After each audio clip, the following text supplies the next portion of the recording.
CM योगी ने PM Modi को बधाई दी है। राष्ट्र निर्माण में योगदान देता रहेगा उत्तर प्रदेश।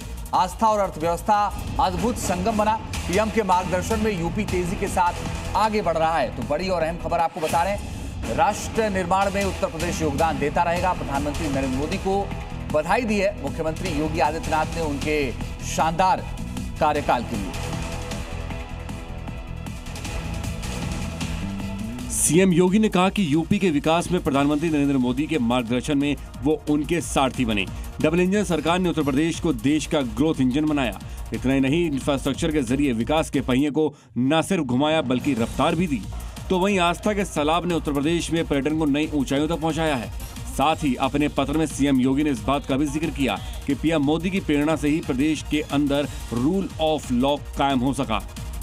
तो वोटर लिस्ट में मैपिंग को लेकर एमआईएम प्रमुख असदुद्दीन ओवैसी सवाल उठाते हुए कह रखे हैं कि भारत में ऐसा कोई कानून नहीं है जो 6 बच्चे होने पर किसी व्यक्ति को वोट देने का अधिकार छीन ले। और गलती अगर उसमें है तो उसके जिम्मेदार वोटर नहीं है। तो उम्मीद करते हैं कि election commission of India anomaly के ऊपर नजरसानी करेगी, उसको रिव्यू करेगी, क्योंकि वालिद वालदा में 15 साल का एज का फर्क है। गलती आप करें, अगर किसी के 6 बच्चे हैं तो उसमें कोई कानून तो नहीं है कि 6 बच्चे रहे तो कोई वोट नहीं डाल सकता। साथ ही उन्होंने लोगों से अपील की कि आगामी 25 जून को एन्यूमरेशन फॉर्म बांटे जाएंगे, जिन्हें संभाल कर रखने को कहा है। जम्मू कश्मीर से आ रही है बड़ी खबर, आपको बताएं कि कटरा के जंगलों में आग लगने की खबर है। बताया जा रहा है कि आग फैलती जा रही है। तो कटरा के जंगलों में आग लगी है। सीधे ले चलते हैं ग्राउंड जीरो पर। मेरे सहयोगी रजत वोरा मेरे साथ जुड़ चुके हैं।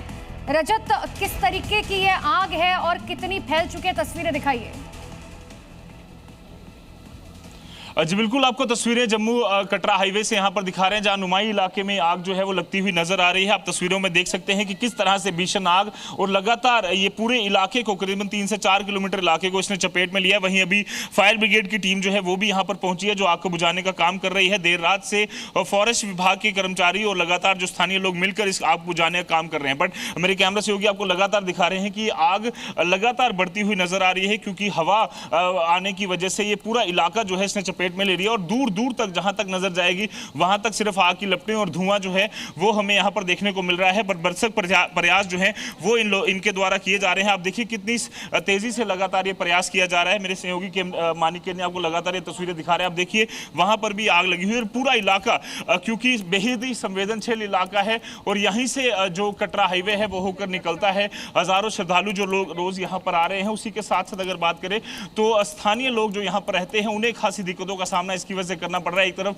भीषण गर्मी का सामना लगातार हम देख रहे हैं कि टेम्परेचर 44 से 45 डिग्री जो है वो जम्मू के इलाकों में हो रहा है। वहीं रियासी जिले की बात करें तो यहाँ पर भी जो फॉरेस्ट फायर है वो लगने की घटना है और वहां पर भी देखिए लगातार आग बुझा रहे हैं। पर पीछे क्योंकि हवा इतनी ज्यादा है कि आग बढ़ने की जो आग लगातार जो है वो बढ़ती हुई नजर आ रही है। पूरी तरह से भरसक प्रयास फायर ब्रिगेड, फॉरेस्ट डिपार्टमेंट और स्थानीय लोगों द्वारा किया जा रहा है ताकि इस आग को बुझाया जा सके। पर स्थितियां अभी कंट्रोल में होती हुई नजर नहीं आ रही हैं। इसके अलावा बात करें तो रजौरी, उधमपुर और जम्मू कश्मीर के अलग अलग इलाकों में आग लगने की घटनाएं जो हैं पिछले कुछ दिनों में बड़ी है। कारण एक ही है कि भीषण गर्मी और सबसे बड़ा कारण जो जंगली इलाकों में इस तरह के जो चीड़ के पेड़ों में इस तरह की जो घास।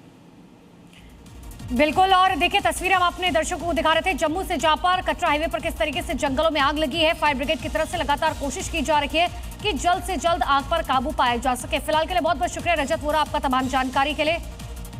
और आइए खबरों में आगे बढ़ते हैं, आपको दिखाते हैं राज्यों से जुड़ी इस वक्त की 5 बड़ी खबरें। यूपी के गोंडा में हाईवे पर सड़क किनारे हादसे में 4 लोगों की मौत हो गई, 2 लोग घायल हो गए। 2 बाइक की टक्कर के बाद जब लोग घायलों को बचा रहे थे तभी तेज रफ्तार कार ने सबको रौंद दिया। बिहार के बगहा में यूरिया खाद की भारी किल्लत और कालाबाजारी से नाराज किसानों ने गोरखपुर बेतिया हाईवे को घंटों तक जाम कर दिया, जिसके बाद मौके पर पहुंची एसडीएम ने कार्रवाई का आश्वासन देकर जाम को खुलवाया। जयपुर विकास प्राधिकरण ने मुख्यमंत्री के जीरो टॉलरेंस विजन के तहत बड़ी कार्रवाई की। जेडीए के बुलडोजर ने अलग अलग जोन में कार्रवाई करते हुए 140 करोड़ रुपए की 70 बीघा सरकारी जमीन को अतिक्रमण मुक्त कराया। राजस्थान के अलवर में प्रशासन ने भारी पुलिस बल के साथ अतिक्रमण हटाओ अभियान चलाया। इस कार्रवाई के दौरान दुकानों और मकानों के बाहर बने अवैध निर्माण को ध्वस्त किया गया, जिसमें एक बीजेपी पार्षद का घर भी शामिल है। यूपी के महाराजगंज में हेड कांस्टेबल को सोशल मीडिया पर रील बनाना भारी पड़ गया। मामले में एसपी ने कार्रवाई करते हुए हेड कांस्टेबल को तत्काल प्रभाव से निलंबित किया।